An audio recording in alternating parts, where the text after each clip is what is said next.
नमस्कार, जय हिंद। Welcome back to my channel. NCERT class 9th exercise 4.3 के 1 से लेकर के हमने 4 तक क्वेश्चन पिछले वीडियो में सॉल्व कर दिए हैं और जिसकी लिंक आपको ऊपर मिल जाएगी। अब यहाँ पर हम क्वेश्चन 5 से लेकर 8 तक के सॉल्व करेंगे इस वीडियो में। इसमें हमें 5th क्वेश्चन दिया गया है जिसमें हमें 2 आलेख दिए हुए हैं और इन आलेखों पर जो बिंदु दिए गए हैं उन बिंदुओं को हमें ये बताना है कि ये विकल्प में दिए गए समीकरण को ये संतुष्ट करते हैं अथवा नहीं। तो कौन सा विकल्प इसमें सही होगा उसको हमें यहाँ इंगित करना है।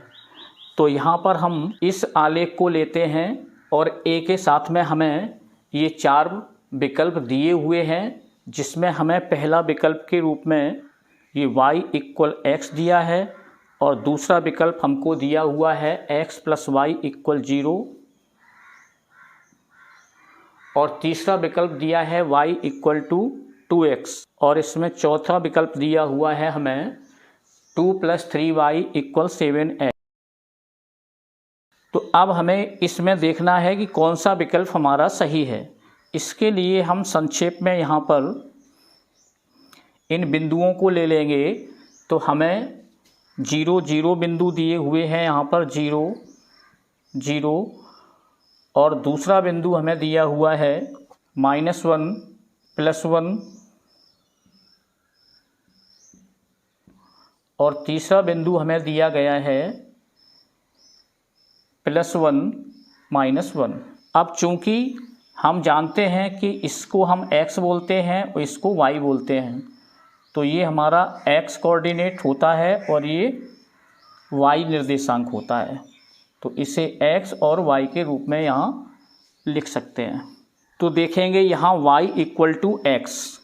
तो यदि हम x = यहाँ पर 0 लिखते हैं तो सबसे पहले ऐसा समीकरण जो हमें दिया गया होता है तो y = mx के रूप में या y = x और इसमें कोई भी अचर वैल्यू नहीं दी गई है। तो ऐसे समीकरण की जो रेखा होती है वो मूल बिंदु से होकर जाती है, यानी कि ओरिजिन से होकर जाएगी और उसके निर्देशांक 0 0 होंगे। तो 0 0 ऐसे समीकरण को संतुष्ट करेगा ही।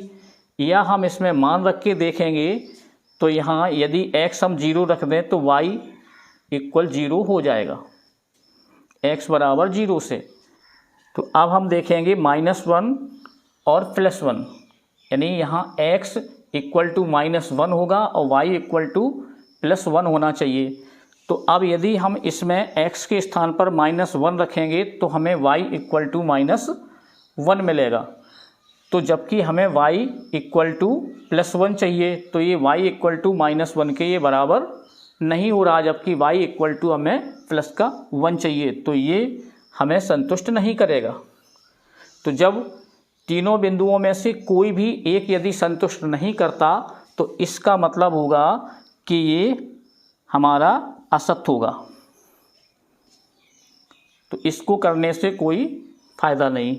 अब देखेंगे x + y यानी दूसरा विकल्प संतुष्ट करता है तीनों बिंदुओं को अर्थात नहीं। तो x यदि हम 0 रखेंगे यहाँ तो +y = 0 तो हमें y = भी 0 मिल जाएगा। तो यहाँ पर y = 0 मिल जाएगा, तो ये संतुष्ट करेगा। अब देखेंगे इसको यदि x -1 रखेंगे तो y हमें +1 मिले, तो ये y = +1 हो जाएगा। तो यानी ये भी संतुष्ट करता है। अब देखेंगे तीसरे बिंदु को। तो इस बिंदु को यदि हम x के स्थान पर 1 रखेंगे तो x के स्थान पर +1 रखेंगे तो y = 0, तो ये y = -1 हो जाएगा। तो यानी ये बिंदु भी इस समीकरण को संतुष्ट करेगा। तो ये दूसरा हमारा विकल्प होगा, तीनों बिंदुओं को संतुष्ट करता है। दूसरा समीकरण है जो कि इन बिंदुओं को संतुष्ट कर रहा है, अतः हमारा विकल्प दूसरा सही है। तो अन्य 3 विकल्प हमें करने की आवश्यकता नहीं है। छात्र चाहें तो उनको ट्राई कर सकते हैं, तो उनके बिंदु इनको संतुष्ट समीकरण को नहीं करेंगे। तो हम लिख देंगे अतः तो विकल्प 2 का समीकरण आलेख पर दिए बिंदुओं को संतुष्ट करता है। तो ये हमारा आंसर हो जाएगा। अब हम देखेंगे आलेख बी को। तो इसमें हमें ये बिंदु दिए गए हैं। तो हमें एक बिंदु ये दिया है, दूसरा बिंदु ये दिया है, तीसरा बिंदु ये दिया हुआ है। तो हमें बताना है कि ये सारे बिंदु कौन से समीकरण को संतुष्ट करते हैं। तो पहला समीकरण हमें विकल्प के रूप में y = x+2 दिया गया है। तो इसमें हम x की वैल्यू यदि रखेंगे तो y की वैल्यू हमें मिलना चाहिए। तो यदि हम x की वैल्यू -1 रखते हैं तो y -1 + 2, तो हमें ये y की वैल्यू मिल जाएगी +1, जो कि 3 के बराबर नहीं है। तो ये हमारा विकल्प सही नहीं होगा। जब तीनों बिंदुओं में से एक भी संतुष्ट नहीं करेगा तो ये हमारा विकल्प सही नहीं होगा। ये समीकरण इन बिंदुओं को संतुष्ट नहीं करेगा। अब हम दूसरी विकल्प को देखेंगे जिसमें y = x-2 दिया हुआ है।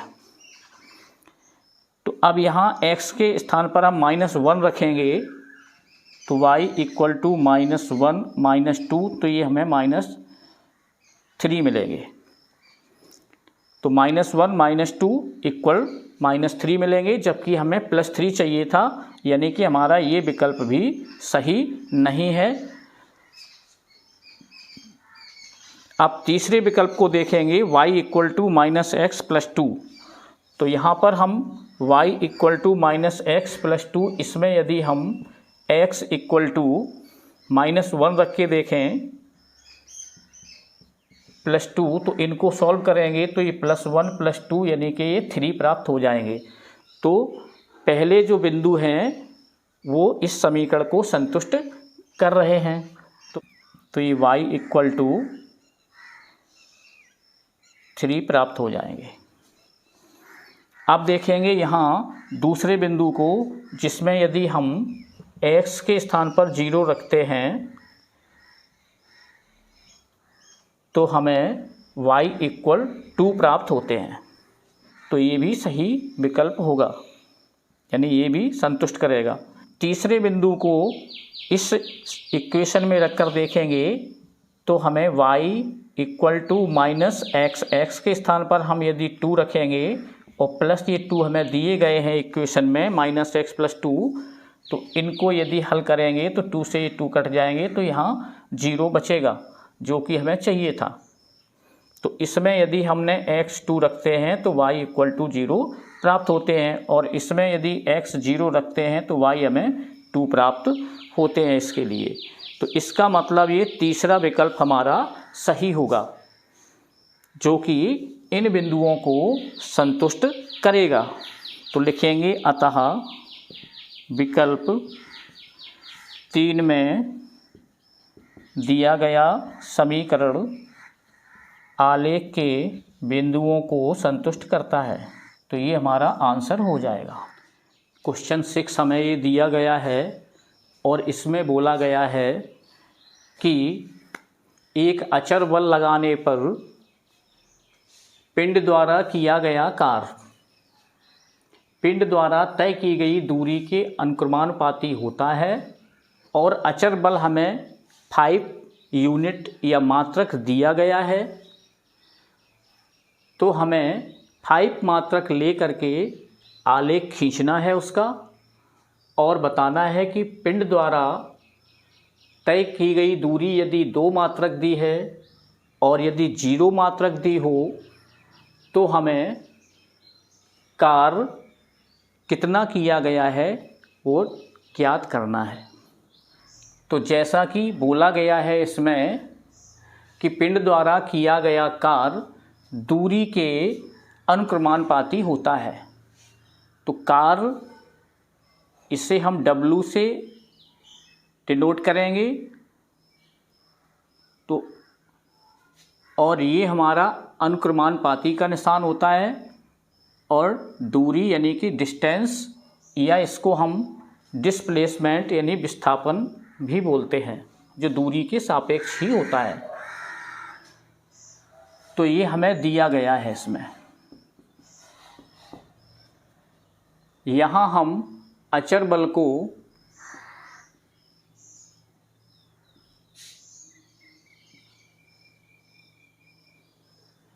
F बोल देंगे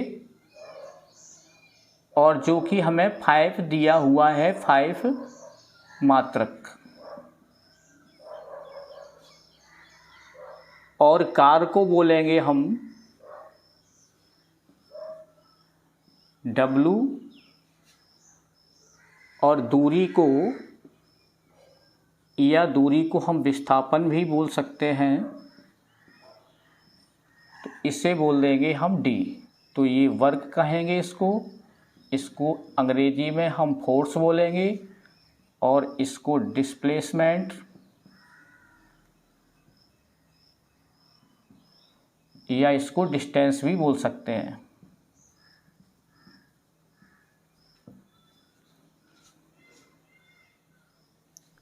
तो ये हमें दिया गया है कि कार दूरी के अनुक्रमानुपाती होता है। जब हम अनुक्रमानुपाती के चिन्ह को हटाते हैं तो एक अचर राशि उसमें कार्य करने लगती है और जिससे हम बल या F बोल देंगे।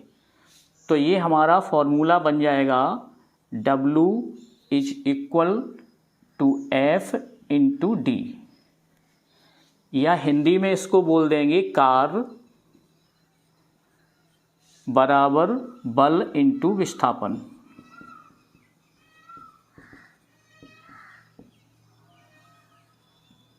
ये हो जाएगा। अब यहाँ हम सुविधा की दृष्टि से माना कि D = X तथा W को हम Y मान लेंगे और F हमें 5 दिया हुआ है।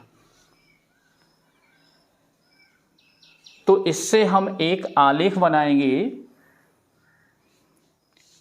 और हमें आलेख पर जो बिंदु दिए गए हैं, जैसे दूरी हमें दी गई है,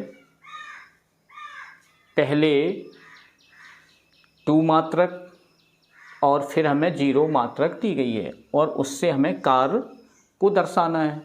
तो पहले तो हमें 2 चरों वाला एक इक्वेशन अर्थात समीकरण बनाना है। तो हम समीकरण के रूप में लिखेंगे W को हमने Y माना है और F इसमें 5 दिया हुआ है और जो दूरी है उसे हमने X माना है। तो ये हमारा इक्वेशन हो जाएगा, या हम इसको 5x - y = 0 भी कह सकते हैं। तो ये 2 चरों वाला हमारा समीकरण हुआ। अब हम देखेंगे इसमें दोनों मान रखकर। तो पहला मान हमें दिया गया है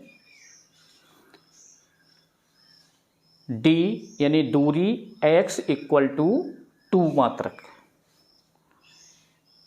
तो X = हमें 2 दिया है। तब Y = होंगे, ये 5x है तो यहाँ हम मान रखेंगे x का 5 × 2, तो ये हो जाएंगे 10। और फिर हमें दूसरे में x = 0 दिया हुआ है। तो इस स्थिति में हम रखेंगे तो 5 × 0, या ये 5x हुआ तो यहाँ हम 5 × 0 रखेंगे तो यहाँ 0 मिलेगा। अब इसके लिए यदि हम बॉक्स बना दें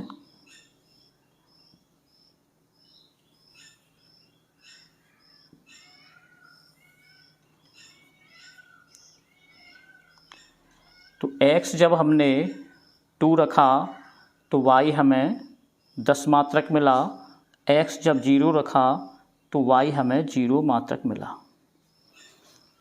अब यहाँ चूँकि ये 0 0 बिंदु x और y है, तो ये निश्चित है कि जो भी हमारी ग्राफी लाइन हुई, जब हमने x 0 0 यहाँ मिला, तो ये निश्चित होगा कि जो भी ग्राफी लाइन खींची जाएगी मूल बिंदु अर्थात ओरिजिन से होकर के ही निकलेगी।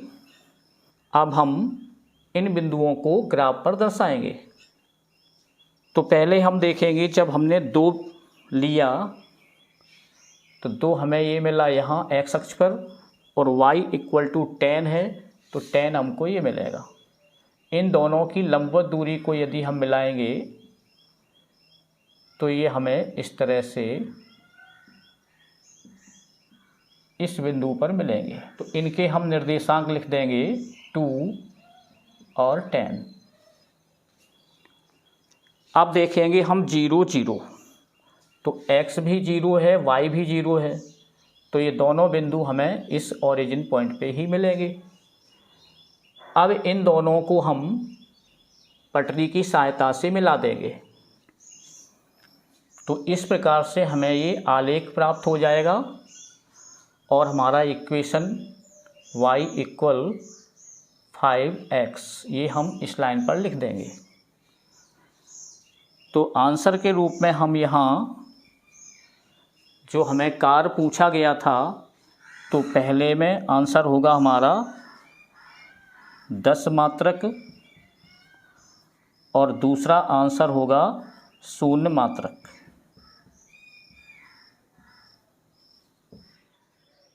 अब ये क्वेश्चन 7वां हमें दिया हुआ है और इस प्रश्न में कक्षा 9 की 2 बच्चियों यामिनी और फातिमा ने मिलकर के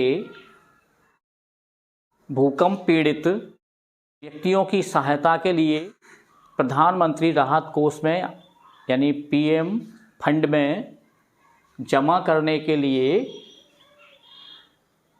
100 रुपये अंशदान दिया। यानी दोनों ने मिलकर के 100 रुपये राहत कोष में जमा किए। तो हमें इसका समीकरण बनाना है और आलेख भी खींचना है।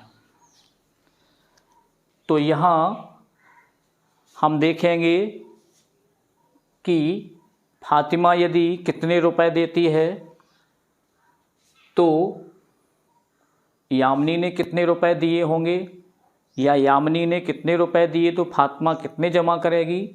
कुल मिलाकर दोनों की राशि 100 रुपये होना चाहिए।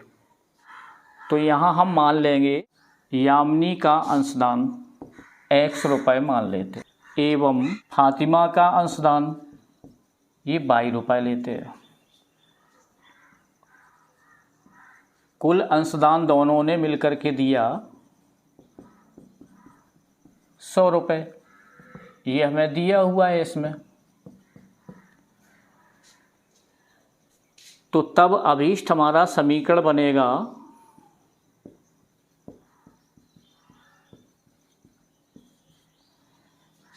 यामिनी ने x रुपये दिए और प्लस फातिमा ने y रुपये दिए, तो दोनों की राशि मिलकर के 100 रुपये होना चाहिए। तो इस तरह से ये हमें लीनियर इक्वेशन मिला 2 वेरिएबल के रूप में। तो एक आंसर हमारा ये हो गया। अब हमें इसकी सहायता से ग्राफ ड्रा करना है। तो ग्राफ बनाने के लिए हम एक बॉक्स लेते हैं पहले।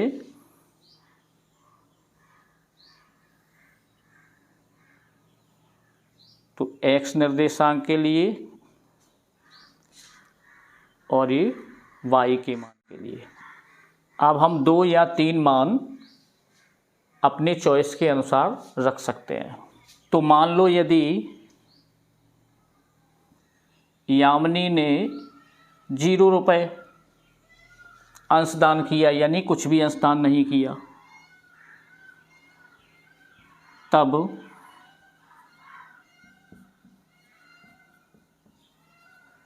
यहाँ हम इक्वेशन में रखेंगे तो 0 + y = 100 होंगे। तो y = 100 रुपये हो जाएंगे। तो जब यामिनी ने कुछ भी दान नहीं किया तब फातिमा 100 रुपये दान कर रही हो। और जब यामिनी मान लो 50 रुपये दान देती है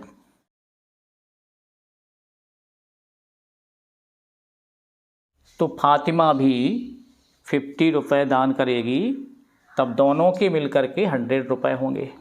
अब मान लो फातिमा ने कुछ दान नहीं किया तो x + 0 = 100 रख देंगे हम। तो यहाँ x = हो जाएगा 100। तो यामिनी ने 100 रुपये किए होंगे। अब इसे हम ग्राफ पर ड्रॉ कर देंगे तो हमारा आलेख प्राप्त हो जाएगा। तो यहाँ 0 और 50, तो 0 हम यहाँ लेकर चलते हैं और मान लो ये 50 है और यहाँ 100 ले लेते हैं। इसी प्रकार से यहाँ ये 50 और यहाँ हम 100 रखते हैं। तो अब यहाँ देखेंगे कि जब x 0 है तब y 100 होगा, तो ये बिंदु होगा। तो 0 और 100। और जब x 50 है यहाँ, तो y भी 50 है, 50 50, यानी दोनों ने हाफ हाफ जमा किए। अब यदि x 100 है और y 0 है तो हमारा ये बिंदु मिलेगा, यानी 100 और 0। अब इन तीनों बिंदुओं को हम मिला करके आलेख बना देंगे।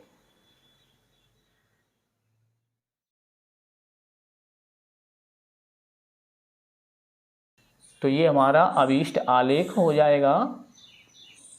तो यहाँ लिख देंगे x + y = 100। तो इस तरह से हमारा ये 7th क्वेश्चन पूरा हुआ। इस एक्सरसाइज का ये अंतिम प्रश्न हमें दिया गया है, तो जिसमें हमें बताया गया है कि फॉरेन कंट्री जैसे अमेरिका और कनाडा जैसे देश हैं, उनमें टेम्परेचर को या तापमान को फ़ारेनहाइट में मापा जाता है और हमारे यहाँ भारत जैसे देश में तापमान को सेल्सियस डिग्री में नापा जाता है। तो यहाँ पर हमें ये फार्मूला इसका दिया हुआ है, जिससे हम फ़ारेनहाइट को डिग्री सेल्सियस में परिवर्तित कर सकते हैं और सेल्सियस को फ़ारेनहाइट में परिवर्तित कर सकते हैं। तो ये फार्मूला हमको F = 9/5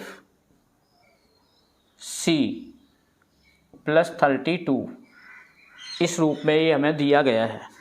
तो इसमें पहला क्वेश्चन पूछा गया है कि सेल्सियस को x अक्ष मानना है और फ़ारेनहाइट को y अक्ष मानना है। x और y अक्ष लेकर के हमको एक आलेख ड्रा करना है। तो ये हमने x अक्ष लिया, इसको C बोला, और ये y अक्ष लिया, इसको हमने F बोला। अब हम विभिन्न मानों को रख करके इसमें आलेख निर्मित करेंगे। तो इसके लिए हम, जैसा कि हमने पिछले प्रश्नों में हल किया है आलेख बनाना, इसी प्रकार से हम इसमें भी कम से कम 2 मान निकाल लेंगे, x और y के रूप में। तो यहाँ हम फॉर्मूला रखेंगे, तो f को हम y बोल देंगे और 9/5 × C को हम x बोल देंगे + 32। तो ये हमारा एक तरह से रैखिक समीकरण हुआ। अब यदि हम यहाँ x को 0 रख दें, यानी सेल्सियस को 0 कर दें, तो y हमें प्राप्त हो जाएगा 9/5 × 0 + 32। तो ये हो जाएंगे, 0 का मल्टीप्लाई करेंगे तो 0 + 32 होगा और इक्वल 32 हो जाएगा। तो ये 32 फ़ारेनहाइट टेम्परेचर मिलेगा। और यदि हम x को 5 कर दें तो y इक्वल 9/5 इंटू 5, x के स्थान पर 5 रख दें। अब चूंकि 5 इसलिए हमने रखा है कि 5 से 5 ये डिवाइड हो जाएगा, प्लस 32, तो ये डिवाइड हो गया, तो 9 प्लस 32 इनको हम ऐड कर देंगे तो ये हमें 41 इतना डिग्री टेम्परेचर मिल जाएगा ये। तो फ़ारेनहाइट में ये हमें 41 डिग्री हो जाएगा। अब इन दो मान के आधार पर हम यहाँ ग्राफ खींच देंगे। तो यहाँ हम प्रत्येक लाइन को 10 के रूप में रखेंगे। तो 0 से हम यहाँ 10, यहाँ 20, यहाँ 30 और इस प्रकार से यहाँ 40 तक ले लेंगे। और इसी प्रकार से यहाँ भी हम 10-10 का मान लेकर के चलेंगे। तो यहाँ 10, ये 20 और ये 30 और ये 40 हो गए। अब चूंकि ये धनात्मक मान है तो हमें इधर लिखने की आवश्यकता नहीं है। तो यहाँ x यदि 0 लेंगे तो y हमारे 32 होंगे। तो y 30 यहाँ मिलेंगे तो 2 हमें लगभग यहाँ मिलेंगे, क्योंकि 35 यहाँ मिलेंगे तो 2 यहाँ पर होंगे। तो ये बिंदु हमारा हो जाएगा 0, 32 यहाँ। अब x हमने 5 लिया तो 5 हमारा यहाँ होगा x और y होगा 41। तो 40 यहाँ हुआ तो 1 हमें यहाँ मिलेगा इस बिंदु पे, और ये 5 का ये बिंदु होगा। अब इन दोनों की लंबवत दूरी को यदि हम मिलाएंगे तो हमें ये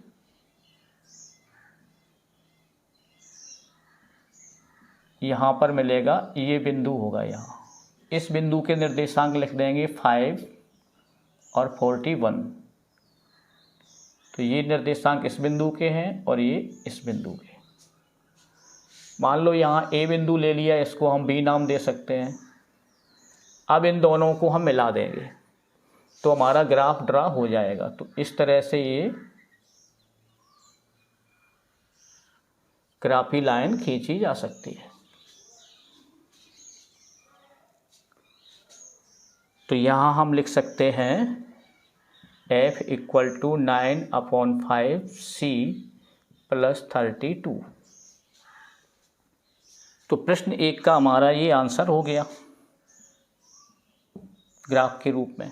अब इसमें हम दूसरा प्रश्न करेंगे जिसमें हमें टेम्परेचर डिग्री सेल्सियस में दिया है। तो यहाँ C हमको दिया हुआ है 30 डिग्री C। तो हमें फ़ारेनहाइट में ये टेम्परेचर निकालना है। तो हम वही इक्वेशन लेंगे कि F equal to 9/5 into C plus 32। अब इसमें हम C की वैल्यू रख देंगे तो हमें फ़ारेनहाइट में टेम्परेचर मिल जाएगा। तो यहाँ F equal to 9/5 into C 30 degree है प्लस 32 हो जाएगा। इनको हम सॉल्व कर देंगे तो ये 5 से डिवाइड हो जाएंगे, 5 6 जा 30। इनका मल्टीप्लाई कर देंगे तो ये 54 हो जाएंगे, 9 6 जा 54 और प्लस हो जाएंगे यहाँ 32। इनको ऐड कर देंगे तो 4 2 6 5 3 8 यानी 86 डिग्री फ़ारेनहाइट। तो ये हमारा आंसर हो जाएगा क्वेश्चन 2 का। अब क्वेश्चन 3 है। तो क्वेश्चन 3 में फ़ारेनहाइट में टेम्परेचर हमें दिया गया है 95 फ़ारेनहाइट। तो फ़ारेनहाइट में हमें 95 ये दिया गया है। तो सेल्सियस में हमको टेम्परेचर ये निकालना है। तो इसी फॉर्मूले को फिर हम लगाएंगे। तो यहाँ पे फ़ारेनहाइट में 95 दिया हुआ है तो यहाँ F के स्थान पर 95 हम लिख देंगे और equal to 9/5 into C plus 32 लिख देंगे। अब 32 को हम 95 की साइड में लाएंगे तो इनको हम यहीं सॉल्व करेंगे या हम इसे यहाँ सॉल्व कर लेते हैं। तो 95 माइनस 32 और इक्वल रहेंगे 9c/5। इनको हम सब्ट्रैक्ट कर देंगे तो 5 में से 2 सब्ट्रैक्ट होंगे 3 होगा, और 9 से 3 जाएगा तो यहाँ 6 होगा। अब ये 5 है, ये क्रॉस मल्टीप्लाई में यहाँ 5 हो जाएंगे, और ये 9 इंटू सी हमें ये बचेंगे। इनका मल्टीप्लाई कर देंगे तो 5 3 जा 15 हो जाएंगे, और ये 31 हो जाएंगे, और यहाँ 9c हो जाएंगे। या हम इनको 9c इक्वल 315 लिख देंगे, और c इक्वल टू 315 अपॉन में हो जाएंगे ये 9। अब इनको हम 3 से डिवाइड कर दें तो 3 और 3 1 जा 3 0, तो ये हमें c मिलेंगे 105/3। सेल्सियस डिग्री मिल जाएगा, 3 से डिवाइड कर देंगे 35 डिग्री सेल्सियस। ये हमारा तीसरा आंसर हो जाएगा। अब हम फोर्थ सब क्वेश्चन देखेंगे, तो इसमें हमें सेल्सियस के रूप में 0 डिग्री टेम्परेचर दिया हुआ है, तो तब हमें फ़ारेनहाइट में टेम्परेचर को ज्ञात करना है। तो 9/5 इंटू सी प्लस 32 ये इक्वल होता है एफ के। तो जब सेल्सियस 0 डिग्री हो तो यहाँ एफ होगा 9/5 इंटू सी 0 प्लस 32, तो ये हमें 32 मिलेंगे। ये हम पहले कर चुके हैं जब हमने ये ग्राफ ड्रॉ किया था, तो ये रखा हुआ है। तो ये आंसर हो जाएगा 32 फ़ारेनहाइट डिग्री। और यदि इसमें फ़ारेनहाइट में टेम्परेचर हमें 0 डिग्री दिया हो तब, तो इस फॉर्मूले में हम फिर से रखेंगे। तो 9/5 इंटू सी प्लस 32 इक्वल ये फ़ारेनहाइट होता है। तो 9/5 into C plus 32 equal F के स्थान पर हम 0 लिख देंगे। तो 9c/5 इक्वल हो जाएंगे -32। अब c ज्ञात करना है तो 5 का ऊपर मल्टीप्लाई होगा, क्रॉस मल्टीप्लाई, और 9 आएंगे डिनोमिनेटर में, 5 पहुंच जाएंगे नोमिनेटर में। तो -32 इंटू ये 5 होंगे अपॉन हो जाएंगे 9। अब इनका मल्टीप्लाई कर देंगे तो 5 2 जा 0 यानी 10, तो यहाँ हो जाएंगे 160 अपॉन हो जाएंगे 9, तो माइनस इतने होंगे। अब इनको हम 9 से डिवाइड कर देंगे, 0.78 लगभग इतना डिग्री सेल्सियस। तो ये हमारा आंसर हो जाएगा। अब इसमें अगले प्रश्न में पूछा गया है, यानी कि 5वें सब क्वेश्चन में, कि ऐसा भी कोई तापमान है जबकि सेल्सियस और फ़ारेनहाइट इक्वल हो जाए। तो इसके लिए हम फ़ारेनहाइट इक्वल सेल्सियस मान करके हल करेंगे तो हमें समान टेम्परेचर प्राप्त हो सकता है।